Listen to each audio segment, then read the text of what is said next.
अनिल को पुराने शहर में घूमना बहुत पसंद था। एक संकरी गली में उसे एक सुनसान हवेली दिखी।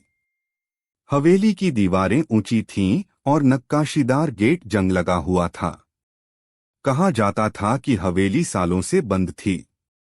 उस दिन अनिल ने फैसला किया कि वह थोड़ा और आगे बढ़कर हवेली को करीब से देखेगा। वह गेट के पास गया और ध्यान से देखा। उसे लगा कि अंदर से कोई हलचल हो रही है। उसने गेट को हिलाया। जंग लगी आवाज गली में गूंज उठी।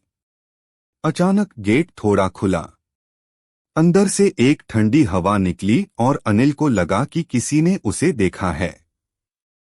उसने झांकने की कोशिश की, लेकिन अंदर का अंधेरा इतना घना था कि कुछ भी दिखाई नहीं दे रहा था। कुछ देर सोचने के बाद अनिल ने फैसला किया कि वापस लौट जाना ही बेहतर है। लेकिन तभी गेट अचानक पूरी तरह खुल गया।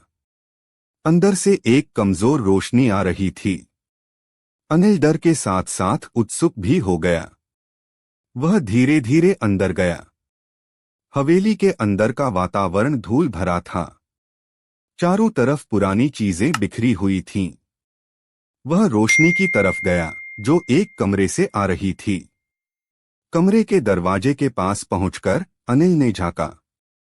अंदर एक मेज पर एक पुरानी सी किताब खुली हुई रखी थी। उसके बगल में एक चश्मा रखा हुआ था। कुर्सी खाली थी, लेकिन ऐसा लग रहा था कि अभी कोई बैठा था। अचानक हवा में किताब के पन्ने तेजी से पलटने लगे। आवाज इतनी तेज थी कि अनिल सहम गया।